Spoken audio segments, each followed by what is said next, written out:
মাহফিলের দরবারের কার্যক্রমের চরমনে ভিন্ন ব্যতিক্রম।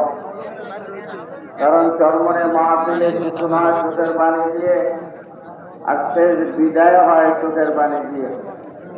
আর আল্লাহ তাআলা চোখের পানি সবচেয়ে আল্লাহ তাআলা বান্দার চোখের পানি পছন্দ করেন। উদ্যোগী চোখের পানি, সমাজের চোখের পানি, সেই মাহফিল আল্লাহ তাআলা দরবারে কবুল ও মঞ্জুর হয়ে কথা বলে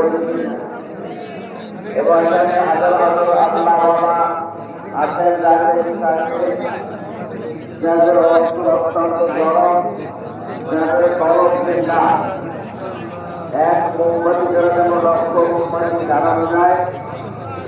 দাদা আব্দুর রহমাতুল্লাহ আলাইহি সাহেব রহমাতুল্লাহ আলাইহি এক বাতি দিয়ে লক্ষ মানুষের ঠান্ডা অন্তরে গরম করে আল্লাহ আমাকে প্রেমের মহাভাগ আগুন জ্বালিয়ে রাখতে বিদায় নিয়েছেন। কথা বলেছেন